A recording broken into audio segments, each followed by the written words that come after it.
ఒకసారి కేసు చూస్తే ఇందులో మనం ప్రధానంగా తీసుకున్నటువంటి కేసు ఒకసారి చూస్తే అసలు ఏమైంది అనేది ఒకసారి ఇక్కడ మీరు చూస్తే అర్థమవుతుంది. కథ స్క్రీన్ ప్లే దర్శకత్వం రేవంత్ రెడ్డి. దేనికోసము ఈ రేస్ కేసు ఏదైతే ఉందో ఫార్ములా ఈ రేస్ కేసు, ఆ కేసుకు సంబంధించినటువంటి కుట్రలో కథ స్క్రీన్ ప్లే దర్శకత్వం అంతా కూడా రేవంత్ రెడ్డి కనుసన్నల్లోనే జరిగింది. ఏ విధంగా జరిగింది, ఎట్లా జరిగింది, ఏమైంది అనేది మీకు 1 by 1 వివరించేటువంటి ప్రయత్నం చేస్తాం మిత్రులారా. ఒకసారి ఇది చూస్తే అసలు కేసు ఏంటిది, కథ ఏంది అనేది ఒకసారి మనము మాట్లాడుకోవాలి. ఫస్ట్ ఈ ఫార్ములా ఈ రేస్ ఏదైతే ఉందో ఇది ఏంటిది అనేది ఒకసారి మనం చర్చించుకోవాలి. చర్చించుకున్న తర్వాత ఆ కేసు ఎట్లా వీళ్ళు ప్రయత్నం చేసిర్రు ఏంటి అనేది చర్చించుకోవాలి. 2022 ఆ ప్రాంతంలో తెలంగాణ రాష్ట్ర ప్రభుత్వం ఏం చేసిందయ్యా అంటే, ఇప్పుడు భవిష్యత్తు మొత్తం కూడా ఎలక్ట్రిక్ వెహికల్స్ మీదనే బాగా నడుస్తూ ఉంది. ఇప్పుడు చాలా వరకు ప్రపంచ దేశాలు కూడా ఈ డీజిల్ని, ఈ పెట్రోల్ని, ఈ ఫ్యూయల్ కార్లని కొంత తగ్గించేసి ఎలక్ట్రిక్ వాహనాలు వాడాలి. ఎందుకంటే ప్రపంచవ్యాప్తంగా మొత్తము భూతాపం పెరిగిపోతూ ఉంది. ఈ ఫ్యూయల్ వాడడం వల్ల వేడి పెరిగిపోతూ ఉంది, కాలుష్యం పెరిగిపోతూ ఉంది. దీనివల్ల భూతాపం పెరిగిపోతుంది. దాంతో ప్రకృతిపరమైనటువంటి వైపరీత్యాలు, ప్రకృతిపరమైనటువంటి విపత్తులు వచ్చేటువంటి ప్రమాదం ఉన్నది. ఎందుకంటే మనము చాలా వరకు కాలుష్యాన్ని వెదజల్లుతూ ఉన్నాము. ఈ కారణం చేత మనము ఫ్యూయల్ను తగ్గించాలి. డీజిల్ కానీ, పెట్రోల్ కానీ, మిగతా ఏవైతే ఫ్యూయల్ ఉంటాయో ఇంధనాలు, ఆ ఇంధనాల్లో వాటిని ఫ్యూయల్ను తగ్గించేసి వెహికల్స్ని తగ్గించాలి. ఎలక్ట్రిక్ వెహికల్స్ని తీసుకురావాలి, వాటిని ప్రమోట్ చేయాలన్నటువంటి ఒక కాన్సెప్ట్ తోటి ప్రపంచం మొత్తము దీనికోసమే అది చేస్తూ ఉంది. ఇప్పుడు ఇంత మనకు డీజిల్ కానీ, పెట్రోల్ కానీ వచ్చేది ఎక్కడ? దుబాయ్, అరబ్ కంట్రీలకు వెళ్ళి మనకి ఇది వస్తుంటుంది. కానీ అక్కడ ఎలక్ట్రిక్ వాహనాలు వాడతారు, ఎలక్ట్రిక్ వెహికల్స్ వాడతారు ఎక్కువగా, డీజిల్ తక్కువగా వాడతారు. ఎందుకు అంటే పొల్యూషన్ కావద్దని వాళ్ళకు ఉన్నటువంటి ఆ తక్కువ సహజ వనరులను కాపాడుకోవడం కోసం వాళ్ళు ఎలక్ట్రిక్ వాహనాలను వాడతారు. ఇట్లా ప్రపంచంలోని చాలా దేశాలు, అభివృద్ధి చెందినటువంటి దేశాలు, రాష్ట్రాలు చాలా వరకు ఎలక్ట్రిక్ వాహనాలను వాడుతూ ఉంటారు అన్నమాట. అయితే ఈ ఎలక్ట్రిక్ వాహనాలను వాడాలని చెప్పేసి దాంతోపాటు ఆ రంగాన్ని ఎంకరేజ్ చేయడం కోసము ఏదైతే ఫార్ములా 1 రేస్ ఉంటుందో, ఫ్యూయల్ కారుతో నడిచేటువంటి రేసు, ఫార్ములా 1 రేస్ ఏమో ఫార్ములా 1 ఈ రేస్ ఏమో ఫ్యూయల్ కారుతో నడుస్తుంది, ఫ్యూయల్ వాటితో నడుస్తుంది.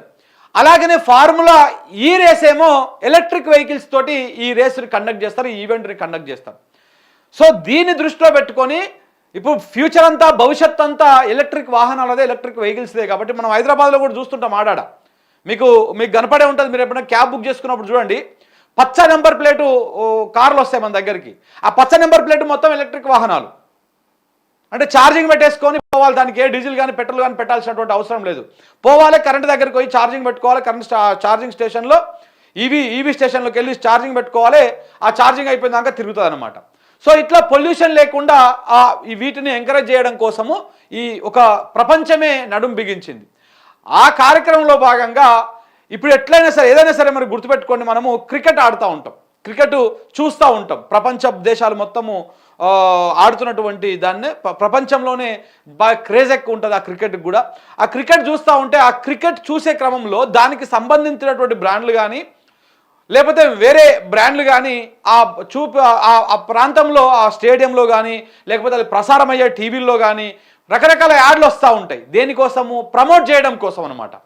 అలాగనే ఈ రేస్ అనేటువంటి వ్యవహారాన్ని కూడా ఎలక్ట్రానిక్ వెహికల్స్ని, ఎలక్ట్రానిక్ రంగానికి సంబంధించినటువంటి కంపెనీలను, పెట్టుబడులను ఆకర్షించడం కోసము, హైదరాబాద్ లాంటి నగరము ఇక్కడ మీకు సేఫ్ పెట్టుబడులను చెప్పడం కోసము, ఆయా రంగాలను ఆకర్షించి ఈ రాష్ట్రాన్ని ఒక ఎలక్ట్రానిక్ హబ్గా మార్చడం కోసము ఈ రేస్ అనేటువంటి ఈ ఫార్ములా ఈ రేస్ని మన తెలంగాణకు తీసుకురావాలని చెప్పేసి 2022 ఆ ప్రాంతంలో అప్పటి తెలంగాణ ప్రభుత్వం, బీఆర్ఎస్ ప్రభుత్వము ఒక టార్గెట్ పెట్టుకొని పనిచేసింది. సో దాంతో అప్పుడు చాలా నగరాలు, ప్రపంచవ్యాప్తంగా ఉన్నటువంటి చాలా నగరాలు పోటీ పడితే అప్పుడు ఆ పోటీలో హైదరాబాదు వెళ్ళి మా తెలంగాణ రాష్ట్ర ప్రభుత్వం కూడా ప్రయత్నం చేసి, ఎందుకంటే కేటీఆర్ కొంత అంతర్జాతీయ స్థాయిలో కొంత పరిచయాలు ఉంటాయి, కొంత దాని మీద ఐటీ మంత్రిగా కూడా పనిచేసారు కాబట్టి కొంత ఆయన ఆ రకమైనటువంటి పరిచయాలతోటి దీన్ని తీసుకురావాలట్టనే చేసి హైదరాబాద్ బ్రాండ్ ఇమేజ్ని ఇప్పుడు దేశంలోనే మొట్టమొదటిసారి మన దగ్గర ఈ రేస్ జరగడం. ఈ ఫార్ములా 1 రేస్ ఇంతకుముందు గతంలో యూపీలో నోయిడాలో జరిగింది, కానీ తర్వాత వాళ్ళు వెళ్ళిపోయారు, ఇంకా మేము ఇండియాకి రామని చెప్పారు. కానీ ఫార్ములా ఈ రేస్ మాత్రము ఇండియాలో మొదటిసారి మన హైదరాబాద్లో జరిగింది. మళ్ళీ దానికోసం సపరేట్గా ట్రాక్లు కూడా ఏం ఏర్పాటు చేయలేదు, ఉన్న రోడ్లనే ఆ ట్రాకులుగా మార్చి మళ్ళీ ఇప్పుడు మనం రెండు విధాలుగా వాడుకునేటువంటి విధంగా దాన్ని చేసి ఇక్కడనే దాన్ని అది చేయడం జరిగింది. సో ఇట్లా దాన్ని ఇక్కడ తీసుకొచ్చిర్రు, మొత్తానికి పోయిర్రు, ప్రపంచ నగరాలతోని పోటీపడి తెలంగాణ రాష్ట్రానికి ఫార్ములా ఈ రేసుని తీసుకొచ్చిర్రు. విజయవంతంగా 2022 ఆ ప్రాంతంలో ఇగో ఒకసారి ఇక్కడ చూస్తే మీకు అర్థమైపోతుంది. నేను ట్వీట్ కూడా వేసిన మీకు, అది కూడా మీరు చూడొచ్చు. ఎప్పుడు 2022 అక్టోబర్ 25, 2022న ఇక్కడ ఫార్ములా ఈ రేస్ను కూడా తీసుకొచ్చిర్రు. సో ప్రయత్నం చేసి 2022లో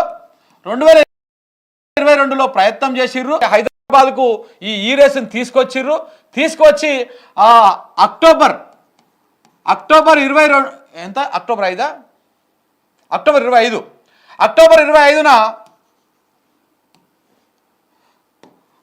25న విజయవంతంగా అక్టోబర్ 25న విజయవంతంగా ఈ రేస్ని ఫార్ములా ఈ రేస్ని హైదరాబాద్లో నిర్వహించిర్రు. దీనికి ప్రపంచవ్యాప్తంగా కూడా ప్రశంసలు వచ్చినాయి. ప్రపంచవ్యాప్తంగా చాలామంది సినీ ప్రముఖులు, లేకపోతే ఇటు స్పోర్ట్స్కి సంబంధించినటువంటి వాళ్ళు, ఆనంద్ మహీంద్రా లాంటి వాళ్ళు, వీళ్ళందరూ కూడా హైదరాబాద్కి వచ్చి దాన్ని వీక్షించిర్రు, చూసిర్రు. దాని హైదరాబాదు ఇమేజ్ని, తెలంగాణ ఇమేజ్ని, దాంతోపాటు దేశ ప్రఖ్యాత దాన్ని ప్రపంచవ్యాప్తంగా చాటి చెప్పారు. ఈ క్రమంగా అయితే ఈ రేసు ఎందుకు తీసుకొచ్చారంటే ఇది ఎలక్ట్రానిక్ రంగాన్ని ఎంకరేజ్ చేయడం కోసం. మరి దీంట్లో ప్రభుత్వానికి ఎంత ఖర్చు అయింది, ఎంత లాభం వచ్చినటువంటి చర్చ కూడా వచ్చింది. ప్రభుత్వము అప్పుడు టిఎస్ గవర్నమెంట్ అప్పుడు ఒక 40 కోట్ల రూపాయలు ఖర్చు పెట్టింది. 40 కోట్ల రూపాయలు దేనికోసం, ఈ రేస్ కోసం 40 కోట్ల రూపాయలు ఖర్చు పెట్టింది. ప్లస్ దాంతోపాటు ఒక ప్రైవేటు ప్రమోటర్ ఎవరైతే ఉన్నారో ఈ ప్రైవేటు ప్రమోటరు దాదాపు 110 కోట్ల రూపాయలు ఖర్చు పెట్టిండు. మొత్తం కలిపితే ఇది ఈ ఫార్ములా ఈ రేస్ కోసము వాళ్ళు అప్పుడు ఖర్చు పెట్టింది అక్షరాల 150 కోట్ల రూపాయలు. 150 కోట్ల రూపాయలు ఖర్చు పెట్టి ఇక్కడ రేసు నిర్వహిస్తే తెలంగాణ రాష్ట్రానికి మరి ఏమొచ్చిందయ్యా అంటే, ప్రపంచవ్యాప్తంగా హైదరాబాదు బ్రాండ్ ఇమేజ్ కానీ హైదరాబాద్ కానీ ఒక చర్చ అయ్యింది. చాలామంది ఈ రేసులో పాల్గొన్నటువంటి చాలామంది వాళ్ళని డ్రైవర్లు అంటారా, రైడర్లు అంటారా, సో వాళ్ళు ప్రపంచవ్యాప్తంగా హైదరాబాద్ ఈ రేసు మీద ప్రశంసలు కురిపించడము, చర్చించడము, మాట్లాడడము, ప్రపంచవ్యాప్తంగా దాదాపు కొన్ని కోట్ల మంది ప్రజలు దీన్ని వీక్షించడము, ఈ రకంగా చేయడము, ఒక బ్రాండ్ ఇమేజ్ సొంతం చేసుకోవడం. దాంతోపాటు ఆర్థికంగా కూడా రాష్ట్రానికి దాదాపు తెలంగాణ రాష్ట్రానికి ఆర్థికంగా కూడా దాదాపు 700 కోట్ల రూపాయల ఆర్థికంగా కూడా లాభం చేకూరిందని చెప్పేసి నెల్సన్ అనేటువంటి ఒక అంతర్జాతీయ కంపెనీ ఏదైతే సంస్థ ఉందో ఆ సంస్థ ఒక రిపోర్టును కూడా ఇచ్చింది. 150 కోట్లు ఖర్చు పెడితే తెలంగాణ రాష్ట్రానికి ఇటు పేరు ప్రఖ్యాతలు రావడంతో పాటు ఒక 700 కోట్ల ఆదాయం వచ్చింది. రకరకాల జిఎస్టీల రూపంలో కావచ్చు, ప్రచార రూపంలో కావచ్చు, ఇట్లా అనేక రూపాలలో ఆ రాష్ట్రానికి వచ్చినటువంటి ఆదాయము 700 కోట్లు అని చెప్పేసి ఈ రేస్ని ప్రమోట్ అయినటువంటి విషయాన్ని నెల్సన్ అనేటువంటి ఒక సంస్థ, అంతర్జాతీయ సంస్థ చెప్పింది. సో ఈ సందర్భంగా చెప్పింది అయిపోయింది. ఇక్కడ మంచిగా సో నెక్స్ట్ ఇదే ఊపులో నెక్స్ట్ కూడా రేస్ నిర్వహించాలని చెప్పేసి అప్పటి ప్రభుత్వం నిర్ణయించింది. దేనికోసం నిర్వహించాలి, నిన్న కేటీఆర్ గారు ప్రెస్ మీట్ పెట్టి క్లియర్గా చెప్పడం జరిగింది. ఒకసారి రేస్ నిర్వహించి ఇలాగనే ఒక 4-5 సార్లు కనుక రేస్ నిర్వహిస్తే అయితే ఇది ఒక 700 కోట్లు ఒక్కటే కాదు, దాంతోపాటు ఎలక్ట్రానిక్ రంగానికి సంబంధించినటువంటి పెట్టుబడులు కూడా అప్పటికి రాష్ట్రానికి రావడానికి ఇంట్రెస్ట్ చూపించినాయి. అంటే తెలంగాణ రాష్ట్రంలో మనము ఈవీకి సంబంధించినటువంటి పెట్టుబడులు ఏమైనా ఉంటే పెట్టవచ్చును అని చెప్పేసి అవి ఇంట్రెస్ట్ చూపించినాయి. ఆ రకమైనటువంటి ఎంఓయూలు కూడా కొన్ని జరిగినాయి. అవి కూడా కొన్ని వేల కోట్ల ఒప్పందాలు కూడా జరిగినాయి. సో ఇదే ఊపుల నెక్స్ట్ కూడా 2023లో కూడా 2023లో కూడా మనము ఈ రేసును కండక్ట్ చేయాలి. కండక్ట్ చేస్తే ఈ విధంగా ఒక 2-3 సార్లు ఈ రేసుని కండక్ట్ చేయడం వల్ల ఇప్పుడు ప్రపంచం మొత్తము ఎలక్ట్రానిక్ వైపు చూస్తూ ఉన్నది కాబట్టి ఎలన్ మస్క్ లాంటి పెద్ద ప్రపంచ కుబేరులలో ఒకరైనటువంటి ఎలన్ మస్క్ కూడా తన కంపెనీ అయినటువంటి టెస్లా కూడా సేమ్ ఈ ఎలక్ట్రిక్ దాని మీదనే బేస్ అయింది కాబట్టి ఎలన్ మస్క్ లాంటి వాడిని ఈ తెలంగాణ రాష్ట్రానికి తీసుకురావాలి. అలాంటి పెద్ద పెద్ద ఎలక్ట్రానిక్ కంపెనీలు తెలంగాణ రాష్ట్రానికి తీసుకురావాలి. ఈ రాష్ట్ర అభివృద్ధికి అది దోహదపడాలి. దాంతోపాటు తెలంగాణ రాష్ట్రము హైదరాబాద్ అనేది ఒక ఐటీ హబ్ అయితే ఎలాగైతే మనం పేరుందో అలాగనే ఎలక్ట్రిక్ హబ్గా కూడా ఏర్పాటు చేయాలి. ఈ అవకాశాన్ని సదవకాశాన్ని ఉపయోగించుకోవాలి. ఈ ఫార్ములా ఈ రేసును ఉపయోగించుకొని మనం ఈ రకంగా రాష్ట్రాన్ని హైదరాబాదుని బ్రాండ్ ఇమేజ్ని పెంచుకుంటూ ఇక్కడ పెట్టుబడులు పట్టుకురావాలనేటువంటి ప్రయత్నము అప్పటి ప్రభుత్వము కొనసాగింపుగా నెక్స్ట్ టైం కూడా ఇక్కడనే మనము చెయ్యాలి అనేటువంటి ప్రయత్నం చేసిరు వాళ్ళు. చేసి అప్పుడు 2022లో విజయవంతంగా రేస్ నిర్వహించిర్రు. అది సక్సెస్ అయింది. ఆర్థికంగా కూడా లాభం వచ్చింది. అది అయిపోయింది. అయిపోయిన తర్వాత 2023 వచ్చేసరికి 2023 మనకు చాలా ఎన్నికల సమయం. అంటే 2023 స్టార్ట్ అయిన కాడ నుంచి నవంబర్లో ఎన్నికలు ఉంటాయి. సో కాబట్టి కొంత ఎన్నికల హడావుడి నడిచింది. బాగా ఎన్నికల హడావుడి, రాజకీయ నిర్ణయాలు ఇట్లాంటివన్నీ కూడా నడిచింది. ఇక్కడ అదైంది. సరే, మరి ఈ క్రమంలో 2023 వచ్చే నాటికి, అక్టోబర్ వచ్చే నాటికి, అప్పుడు ఆ మధ్యలో ఆగస్టు ఆ ప్రాంతంలో ఈ ప్రమోటర్ ఎవరైతే ఉన్నారో, మధ్యలో ప్రైవేటు ప్రమోటర్ ఎవరైతే ఉన్నారో గ్రీన్కో అనేటువంటి ప్రమోటరు, ఈ ప్రమోటరు ఇక్కడికి వచ్చేసరికి ప్రమోటర్ తప్పుకున్నాడు అనమాట. అయ్యా నేను పెట్టలేకపోతున్నా 110 కోట్లు, మొన్న లాస్ట్ టైం 110 కోట్లు పెడితే మీ ప్రభుత్వానికి 700 కోట్ల లాభం వచ్చింది, అలాగే మీ రాష్ట్రానికి మీ హైదరాబాద్కి పేరు వచ్చింది, అంత మంచిగానే ఉన్నది, కానీ నాకేం లాభం రావట్లేదు ఇందులో, నేను ప్రమోట్ చేయను నెక్స్ట్ దానికి అని చెప్పేసి ఆయన దాంట్లోకి వెళ్ళి తప్పుకున్నాడు. ఎవరు? 2023 ప్రమోటర్ తప్పుకున్నాడు. అంటే ఇప్పుడు దాదాపు 110 కోట్ల రూపాయలు పెట్టేటువంటి ఇంకొక ప్రమోటర్ని పట్టుకురావాలి. పట్టుకొస్తే ఈ 2023లో కూడా మనము రేస్ నిర్వహించవచ్చు. రేస్ నిర్వహించడానికి లక్ష్యం దేనికోసం నిర్వహిస్తూ ఉన్నాడు? రాష్ట్రానికి పెట్టుబడులు తేవాలి, రాష్ట్రానికి టెస్లా లాంటి కంపెనీలను తీసుకురావాలి, ఎలక్ట్రానిక్ రంగంలో ఉన్నటువంటి పెద్ద పెద్ద కంపెనీలు, ఎలన్ మస్క్ లాంటి వాళ్ళని తీసుకొచ్చి ఇక్కడ ప్రమోట్ చేసి ఇది ఒక ఎలక్ట్రిక్ హబ్గా మార్చాలి హైదరాబాద్ని కానీ తెలంగాణ రాష్ట్రాన్ని కానీ అనేటువంటి ఒక బ్రాడ్ మైండ్ తోటి ఒక ఫ్యూచర్ని దృష్టిలో పెట్టుకొని చేస్తున్నటువంటి కార్యక్రమం అది. కానీ ఆ దురదృష్టవశాత్తు ఈ ప్రమోటర్ ఎవరైతే ఉన్నారో ఆ ప్రమోటర్ తప్పుకున్నాడు మధ్యలోకి వెళ్ళి. ఇక నేను పెట్టలేను, ఇలా మీరు కావాలంటే వేరే వాళ్ళతో చేసుకోండి అని చెప్పారు. కానీ ఇక్కడ సమయం చూస్తూ ఉంటే ఇక్కడ ఎన్నికలు ముంచుకొస్తూ ఉన్నాయి, ఎన్నికలు వస్తూ ఉన్నాయి. ఈ క్రమం లోపల ఆగస్టు నవంబర్ లోపలనే అక్కడ వాళ్ళకు ఈ రేస్ అనేటువంటి ఫార్ములా ఈ అనేటువంటి సంస్థకు వీళ్ళు ఏదైతే 150 కోట్లు ఏవైతే ఉన్నాయో అది ఆ లైసెన్స్ ఫీజులు కానీ ఆ నిర్వహించేటువంటి బాధ్యతలకు సంబంధించినటువంటి వ్యవహారం కానీ ఆ డబ్బులు కట్టాల్సి ఉంది. ఇప్పుడు ప్రమోటర్ తప్పుకున్నాడు కాబట్టి ఇంకొక ప్రమోటర్ను వెతకాలి. ఎవరు? ఈ ప్రభుత్వం ఇంకొక ప్రమోటర్ని వెతకాలి. వాళ్ళు కూడా 1 నెల 2 నెలలు ట్రై చేసిర్రు. ప్రమోటర్ ఎవరైనా దొరుకుతారేమో, అమౌంట్ పెట్టిపిద్దాము, సో ఇట్లా సంగతి చేపిద్దామని చెప్పేసి ట్రై చేశారు. కానీ ఎవరు కూడా ఎందుకంటే ఈయననేమో కేటీఆర్ దాని మీద ఏదైతే ఇంట్రెస్ట్గా ఉండి రాష్ట్రానికి పెట్టుబడులు తీసుకురావాలి, ఎలక్ట్రిక్ రంగంలో తీసుకురావాలన్నటువంటి ఒక ముందు చూపుతోటి ఆయన చేస్తున్న ఆయన ఇప్పుడు ఎన్నికల హడావుడిలో పడిపోయాడు. అంటే 2023 ఎన్నికల హడావుడి స్టార్ట్ అయిపోయింది. ఆల్మోస్ట్ అది ఆగస్టు, సెప్టెంబర్, అక్టోబర్ అంటే అది మొత్తం ఎన్నికల పీక్స్ టైం అది. సో నవంబర్ 29 నాడు ఎన్నికలు జరిగినాయి మనకు పోయిన 2023లో. సో కాబట్టి ఆ పీక్స్ టైంలో ఆయన ఎన్నికల హడావుడి, ఆ ప్రచారము, ఆ కార్యక్రమాలలో ఆయన బిజీ అయిపోయాడు. సో ఆ బాధ్యతలని మీరు ప్రమోటర్ని చూసే బాధ్యతలని అరవింద్ కుమార్ ఎవరైతే ఉన్నారో అప్పటికి ఆ శాఖకు ఉన్నటువంటి ప్రిన్సిపల్ సెక్రటరీ అరవింద్ కుమార్కి చెప్పిండు అది. కానీ ఆయన కూడా చాలా ట్రై చేసిండు, ఎక్కడ ట్రై చేసినా కానీ ఎవరు ప్రమోటర్ దొరకలే. ఎట్లా పోయి ఒక రాజకీయ హామీ ఇవ్వడం వేరు, ఒక అధికారి హామీ ఇవ్వడం వేరు. ఎవరికైనా కానీ ఒక రాజకీయ నాయకుడు హామీ ఇస్తే రాజకీయ నాయకుడి మీదనో ప్రభుత్వంలో ఉన్నటువంటి వాళ్ళ నమ్మకం మీద పెట్టుబడి పెడతారు ఎవరైనా. ఒక అధికారి చేతిలో ఏముంటుంది, అధికారి చేతిలో ఏముంటుంది. కాబట్టి అది పెద్దగా ఎక్కడ కూడా వాళ్ళకి దొరకలేదు, ఏదో కారణం చేత దొరకలేదు. అయితే దాంతో అది సార్ ఎవరు దొరకలేరు అని చెప్పేసి కేటీఆర్ గారి దగ్గరికి ఆ అరవింద్ కుమార్ వస్తే, మరి మన చేతిలో ఉన్నటువంటి రేసును పోగొట్టుకుంటే ఎట్లా? ఆల్రెడీ ఒకసారి నిర్వహించినాము, మనకు లాభం వచ్చింది, ప్రభుత్వానికి పేరు వచ్చింది, పెట్టుబడులు వస్తూ ఉన్నాయి, మంచి ఆలోచనతో మనం ముందుకు పోతా ఉన్నాం. మరి ఎందుకు దీన్ని ఈసారి పెట్టకపోతే అది వెనక్కిపోతుంది, మళ్ళీ ఇంకో దగ్గరికి పోతుంది, మనం చేసిన ప్రయత్నం వృధా అయిపోతుంది. ఎన్నో పెద్ద పెద్ద నగరాలతోని, ప్రపంచ ప్రఖ్యాతగాంచినటువంటి నగరాలతోని, అలాంటి నగరాలతోని పోటీపడి మనం హైదరాబాద్ తీసుకొచ్చిన ఈ రేస్ని ఇది మనకి వెనక్కి పోతే మళ్ళీ మనకు రావాలంటే చాలా కష్టమవుతుంది. సో ఎట్లా ఒక విధంగా ప్రయత్నం చేద్దామని చెప్పేసి వీళ్ళు ఒక ఆలోచన చేసి ఇదే ఐటీ ప్లస్ ఇండస్ట్రియల్ ఈ మంత్రిగా ఉన్నటువంటి ఆయన హెచ్ఎండిఏ మంత్రి కూడా ఆయనే ఉన్నాడు. సో కాబట్టి ఆయన కింద ఉన్నటువంటి మంత్రిత్వ శాఖలల్లో హెచ్ఎండిఏ కూడా ఆయన ఉన్నది. ఆ హెచ్ఎండిఏకు చైర్మన్ ముఖ్యమంత్రిగా ఉంటారు, వైస్ చైర్మన్గా కేటీఆర్ ఉంటాడు, ఆ శాఖ మంత్రి ఉంటాడు. సో కాబట్టి మనకు హెచ్ఎండిఏ నుంచి మనం పెట్టుబడి పెడదాము. ఏదైతే ప్రైవేటు ప్రమోటర్ ఉన్నాడో ఆ ప్రైవేటు ప్రమోటర్ ప్లేస్లో హెచ్ఎండిఏని పెడదాము. ఒకవేళ ఇది మనం ప్రస్తుతానికైతే రేసును ఆపుదాం, మనం లిస్టులో క్యాలెండర్లో పెట్టిపిద్దాము. దాని తర్వాత ఎవరైనా ప్రైవేట్ ప్రమోటర్ వస్తే ఆయనతో డబ్బులు తీసుకొని ఆ హెచ్ఎండిఏ పెట్టేటువంటి డబ్బులను మళ్ళీ వెనక్కి ప్రభుత్వం సొమ్ముని ప్రభుత్వం వచ్చేటట్టుగా ప్లాన్ చేద్దాము. లేకపోతే మనమే ప్రమోట్ చేసుకుందాము. పోతే ఒక 100 కోట్లు పోయినా కానీ మనకి ఇక్కడ లాభం వస్తుంది కదా, 700 కోట్లు. ఈసారి ఇంకా ఎక్కువగా మనము అది చేయొచ్చు అని చెప్పేసి ఒక ఆలోచనతోటి ఈ ప్రమోటర్ తప్పుకోవడంతో అక్టోబర్ 5 తారీఖు నాడు ఆ అమౌంట్లల్లో ఒక ఫస్ట్ ఇన్స్టాల్మెంటు, అక్టోబర్ 11 నాడు సెకండ్ ఇన్స్టాల్మెంటు, ఈ ఫస్ట్ ఇన్స్టాల్మెంటు సెకండ్ ఇన్స్టాల్మెంటు కట్టేసి ఇంకొక ఇన్స్టాల్మెంటు డిసెంబర్లో కట్టాలి ఇంకొక ఇన్స్టాల్మెంటు.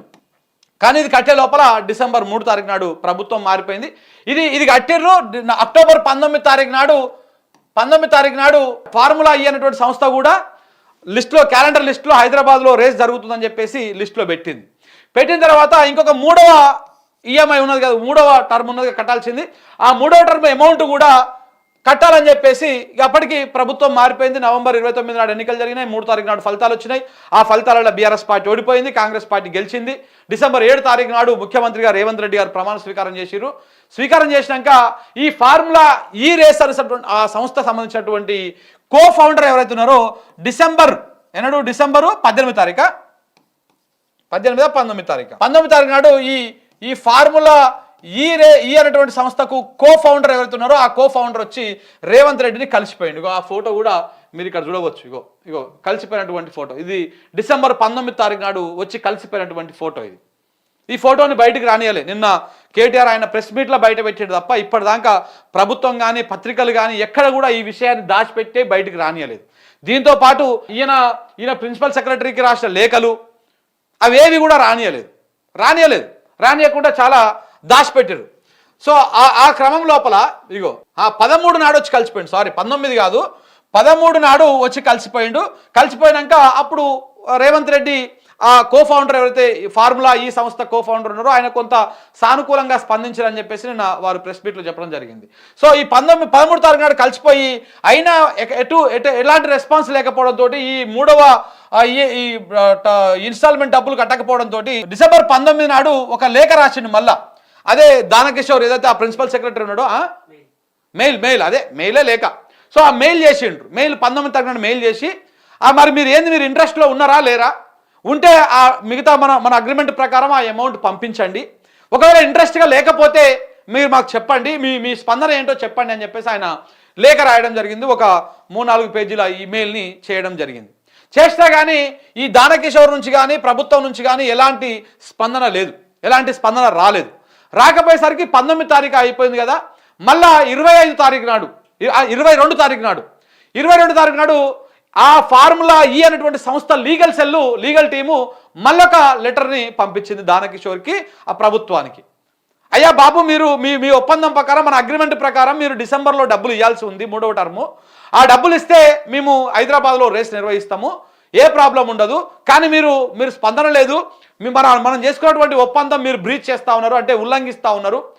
సో కాబట్టి మీరు మరి చేస్తారా చెయ్యరా, ఒకవేళ చేయకపోతే ఇది ఇక్కడికి ఆగిపోతుంది, ఇది ఆగిపోతుంది అని చెప్పేసి వారు కొంత లేఖ రాయడం జరిగింది. దానికి కూడా ఎలాంటి స్పందన లేదు. లేకపోవడంతో పాటు వాళ్ళు ఇంకో లాస్ట్కి ఆప్షన్ కూడా ఇచ్చారు. ఇంకొక 4 రోజులు, అంటే ఈ డిసెంబర్ 26 తారీఖు లోపల ఒకవేళ మీరు కట్టుకుంటే అమౌంట్ కట్టుకోండి, ఆ కట్టుకుంటే ఫర్దర్గా ప్రాసెస్ అంతా జరుగుతుంది అని చెప్పేసి వారు చెప్పారు. కానీ ప్రభుత్వం 26 తారీఖు దాటిపోయినా కట్టలేదు, కనీసం రెస్పాండ్ కాలేదు. దాంతో ఫార్ములా ఈ అనేటువంటి సంస్థ హైదరాబాద్లో జరుగుతున్నటువంటి రేసుని మేము రద్దు చేసుకుంటున్నాము అని చెప్పేసి వాళ్ళు క్యాన్సిల్ చేసుకుంటామని చెప్పేసి వాళ్ళు ప్రకటించారు. ప్రకటించిన తర్వాత ఇక అక్కడి నుంచి సినిమా స్టార్ట్ అయింది. ఈ డబ్బులు కట్టకపోవడానికి కారణము ఇవన్నీ కూడా కురచబుద్ధి. ఏం కురచబుద్ధి? ప్రతీకార రాజకీయం తీర్చుకోవాలి కాబట్టి. ఇప్పుడు హెచ్ఎండిఏ 2 టర్ముల అమౌంట్ కట్టింది 150 కోట్లు అనుకో, అందులోకి వెళ్ళి దాదాపు 75% కట్టి ఇంకా మిగతా 25% ఉన్నది. ఆ 25% కట్టాలంటే ఒక 50 కోట్లు 60 కోట్లు కట్టాల్సి ఉంటుంది. వాళ్ళు కట్టినంత 45 కోట్లు అంతే. కలి 45 కోట్లు కట్టి 2 టర్ములు కలిపి మిగతా డబ్బులు కడితే ఆగుతుంది అని చెప్పేసి ఒక చర్చ. సో అట్లా కట్టకుండా ఆపిరు. దేనికి ఆపిరు ఇదంతా? ఒకవేళ ఇక్కడ రేవంత్ రెడ్డిని ఉట్టేనే కుర్చబుద్ధి అని మనం అనట్లేదు. ఇక్కడ కేటీఆర్ అరెస్ట్ చేయడమే ఆయన టార్గెట్. ఈడ హైదరాబాదు బ్రాండ్ ఇమేజ్ దెబ్బతింటుందా? ఇప్పుడు అట్లా రద్దు చేసుకున్నాక ఈ రేస్లో పాల్గొన్నటువంటి ప్రతి డ్రైవరు, ప్రతి చూసేటువంటి వాళ్ళు, డ్రైవరు, దాన్ని ప్రేమించేటువంటి వాళ్ళు, అభిమానులు హైదరాబాద్ను తిట్టిన కూడా తిట్టిరు. ఆ ప్రభుత్వాన్ని తిట్టిరు. హైదరాబాదు బ్రాండ్ ఇమేజ్ మీద అదైంది. దేశ పరువు కూడా ప్రపంచం ముందు పోయినంత పని అయింది. సో కాబట్టి ఇవన్నీ జరిగినాయి. ఇదంతా మనకు అవసరం లేదు, రేవంత్ రెడ్డికి అవసరం లేదు. మీడియా చెప్పు చేతుల్లో ఉంది కాబట్టి ఈ వాస్తవాలను ఎవరు కూడా చెప్పరు. సో కాబట్టి ఈ క్రమం లోపల హైదరాబాద్కి రావాల్సినటువంటి రేసు పోయింది, మన పరువు కూడా పోయింది, హైదరాబాదు బ్రాండ్ ఇమేజ్ మీద కూడా మస్కబారింది. ఇక ఇందులో అసలు ప్రతీకారం ఏంది, కుర్చబుద్ధి ఏందని ఇక్కడ చూద్దాం. వాస్తవానికి కూడా ఒకవేళ రేవంత్ రెడ్డి ఆ థర్డ్ టర్మ్ అమౌంట్ కనుక కట్టి ఉంటే యథావిధిగా 2022 అక్టోబర్లో జరిగినట్టుగానే ఇక్కడ కూడా అది జరుగు, మళ్ళీ ఈ రేస్ జరుగు, మళ్ళీ పెట్టుబడులు కానీ మళ్ళీ ఇవి కానీ వచ్చు. కానీ దానివల్ల ఏమవుతుంది? హైదరాబాద్కి మళ్ళీ బ్రాండ్ ఇమేజ్ ఇంకా కొంత మెరుగు. ఈ ఎలక్ట్రిక్ కంపెనీలు కానీ, ఎలక్ట్రానిక్ కంపెనీలు కానీ, ఈ పెట్టుబడులు కూడా హైదరాబాద్కు వచ్చేటువంటి అవకాశం ఉంటుండే. ఇదంతా కూడా జరుగుతూ ఉండే, చర్చ అవుతుండే. కానీ దీనివల్ల రేవంత్ రెడ్డికి అయ్యేటిది ఏంటిది, ఒరిగేటిది ఏంటిది? రేవంత్ రెడ్డి ముఖ్యమంత్రి అయింది దేనికోసము? కేటీఆర్ అరెస్ట్ చేయాలి, కేసీఆర్ అరెస్ట్ చేసి లోపల వేయాలి, దానికోసం కదా.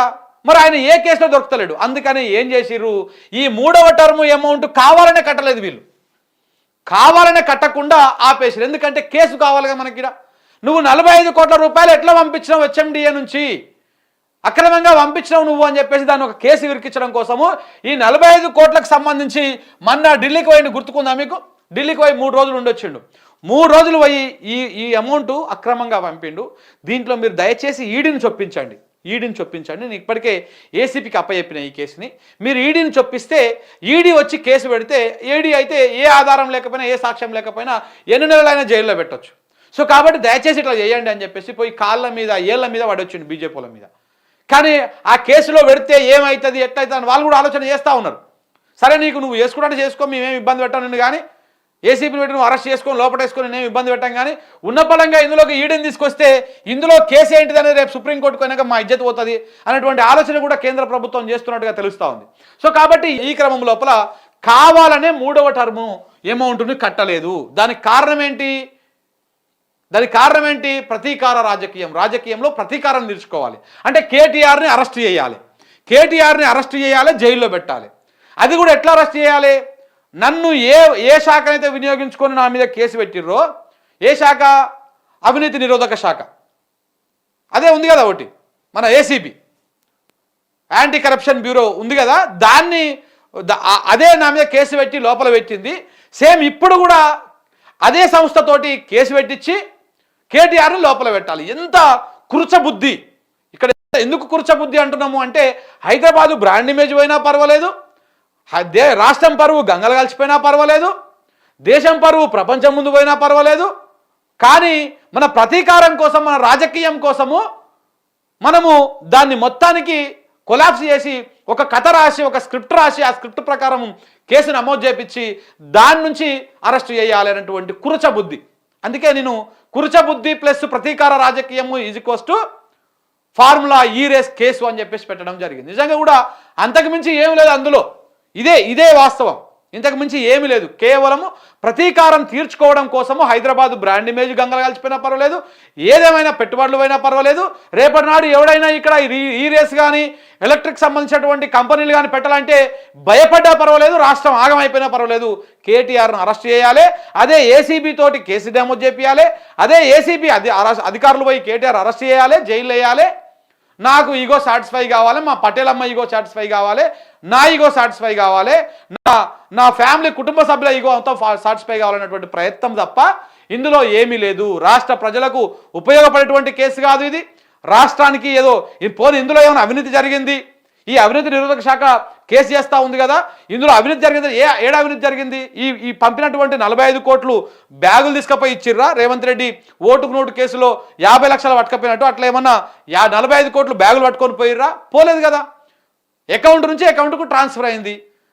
ఈ రద్దు అయినాక కూడా ఆ కట్టినటువంటి 75 లక్షల రూపాయలు లైసెన్స్ కోసం కట్టినాయి. ఆ డబ్బులు మీరు తీసుకపోండి అని చెప్పేసి ప్రభుత్వానికి లేఖల మీద లేఖలు రాస్తున్నా కానీ కనీసం స్పందిస్తలేదంట. ఎందుకంటే తీసుకుంటే మళ్ళీ కేసు లేకుండా ఇది ఏమి జరగలేదని ఒప్పుకున్నట్టు కదా. సో ఇట్లా ఈ మొత్తం వ్యవహారాన్ని కావాలనే స్క్రీను రాసిర్రు, కావాలనే స్క్రిప్ట్ రాసి ఆ స్క్రిప్ట్ ప్రకారము సినిమా నడిపిస్తారు. ఇందులో ఇంకొక కోణం కూడా ఉన్నది. ఈ అరవింద్ కుమార్ అంటే ఆయన ఐఏఎస్ అరవింద్ కుమార్ ఏం చేసిండు, ఈ ఔటర్ రింగ్ రోడ్డు లీజు వ్యవహారంలో అప్పట్లో బీఆర్ఎస్ గవర్నమెంట్ ఉన్నప్పుడు ఈ లీజు వ్యవహారంలో అరవింద్ కుమార్ మీద సంచలన ఆరోపణలు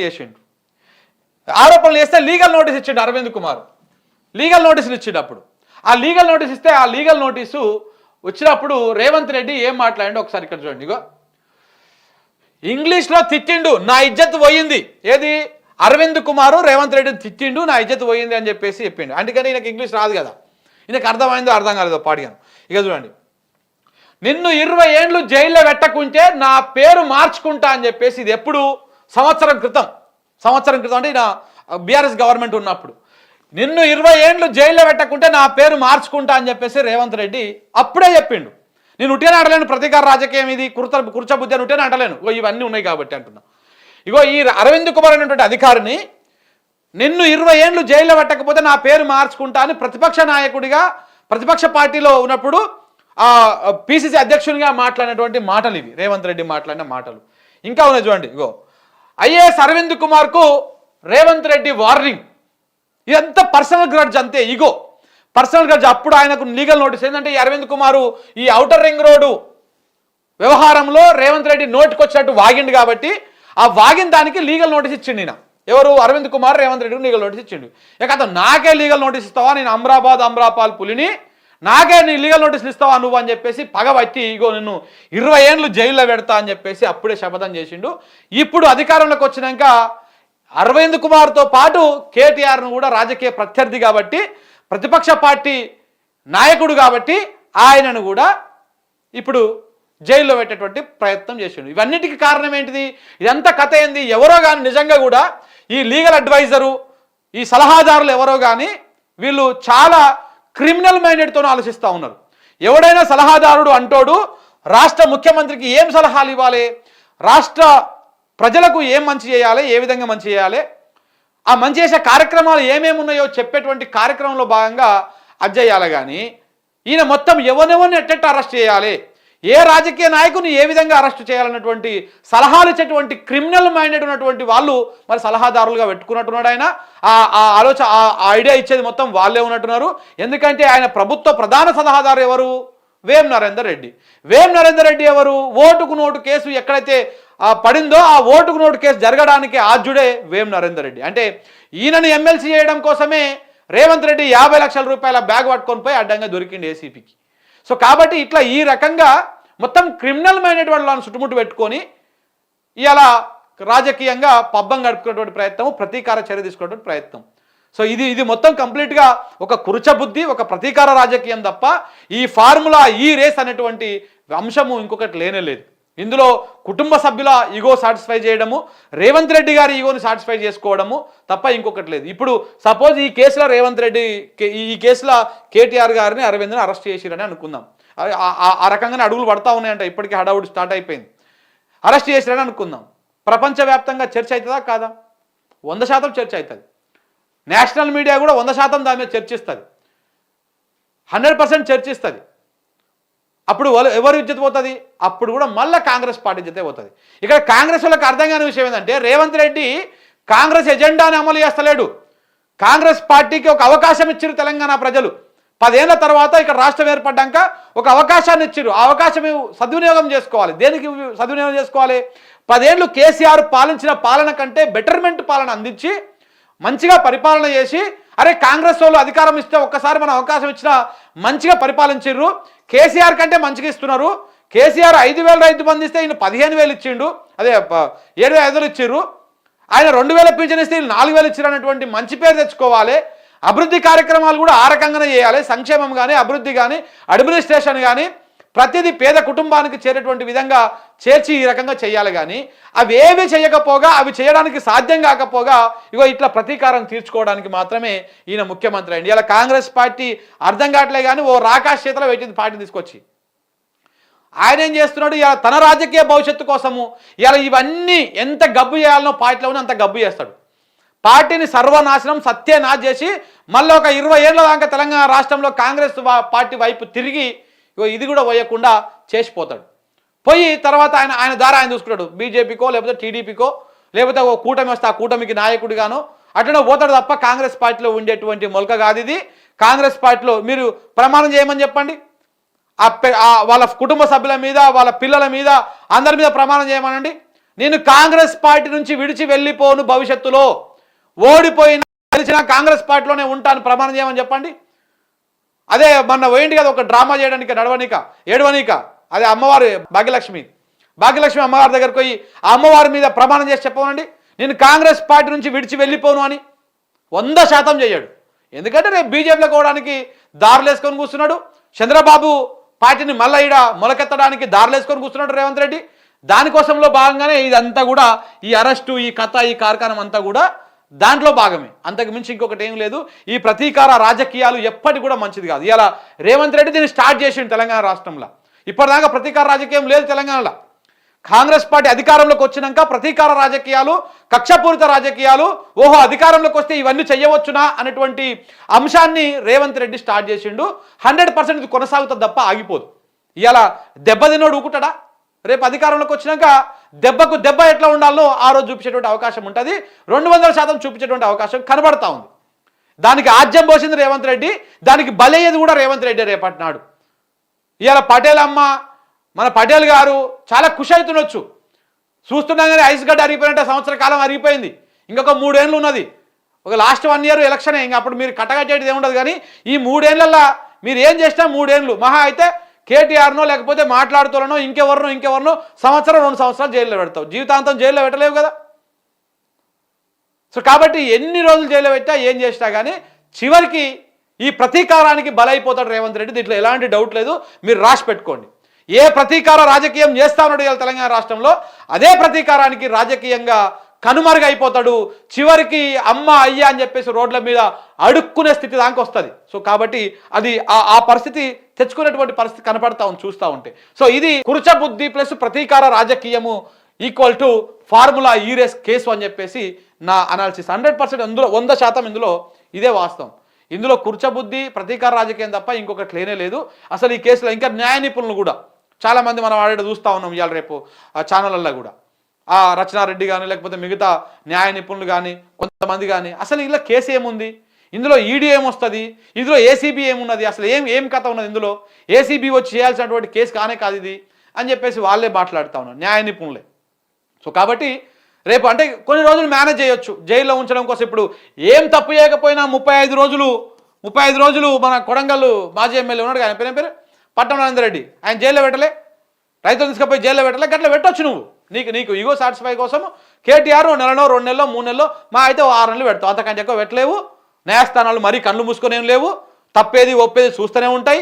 ఈ కోర్టు కాకపోతే పై కోర్టు, ఒక దగ్గర ఏమన్నా మీరు మీ కులాలని మీ సంఘాలని మీ మన చంద్రబాబు నాయుడు సామాజిక వర్గాన్ని యూజ్ చేసుకొని ఏ రకంగా ఇబ్బంది పెట్టా కానీ ఇంకా పై కోర్టు సుప్రీంకోర్టు దాకా న్యాయం బతికే ఉన్నది. సుప్రీంకోర్టులో న్యాయం బతుకుతుంది, హైకోర్టులో న్యాయం బతుకుతుంది. సో కాబట్టి ఈ రకంగా న్యాయం ఎప్పటికైనా చరిత్రలో గుర్తుపెట్టుకోండి, అధర్మం మీద ధర్మం ఎప్పటికైనా విజయం సాధిస్తుంది. అధర్మం ఎన్నటికీ విజయం సాధించదు. కొన్నాళ్ళు అధర్మాన్ని పై చేయలేక కనపడుతుంది, కొన్నాళ్ళు అన్యాయాన్ని పై చేయలేక కనపడుతుంది, కొన్నాళ్ళు అక్రమము పై చేయలేక కనపడుతుంది. కానీ ఎండ్ ఆఫ్ ద డే ధర్మాంది విజయం, న్యాయాంది విజయం, ధర్మాందే అంతిమ లక్ష్యాన్ని విజయ కేతనాన్ని ఎగరేస్తుంది. కాబట్టి అబద్ధం ఎప్పటికీ కూడా గెలవదు. నిజం అనేది నిక్కచ్చిగా ఎప్పటికైనా తన అసలు రూపాన్ని చూపిస్తుంది, విజయాన్ని సాధిస్తుంది. సో కాబట్టి రేవంత్ రెడ్డి చేసేది అధర్మం, అన్యాయం, అబద్ధం, అక్రమం, ఇవి ఈయన మొత్తం. సో కాబట్టి రేవంత్ రెడ్డి అనేటువంటి చేసేటువంటి కార్యక్రమాలు ఇది సహజంగా సాధారణ జనాలకు కూడా అర్థమవుతా ఉంది, ఈయన చేస్తున్నది ఏంది చేస్తున్నది ఏంది అనేది. సో ఇది ఫార్ములా ఈ రేస్కి సంబంధించినటువంటి వ్యవహారం. సో దానికి సంబంధించే మనం ప్రధానంగా వార్త కూడా తీసుకోవడం జరిగింది. కథా స్క్రీన్ ప్లే దర్శకత్వం రేవంత్ రెడ్డి ఎట్లా చేసిండు, ఏ విధంగా చేసినది కూడా మనం ప్రధానంగా వార్త తీసుకోవడం జరిగింది మిత్రులారా. దాంట్లో ఉన్నటువంటి సారాంశమే ఇది. ఇప్పుడు నేను చెప్పినటువంటి అంశాలు మొత్తాన్ని కూడా మనం ఇందులో రాయడం జరిగింది.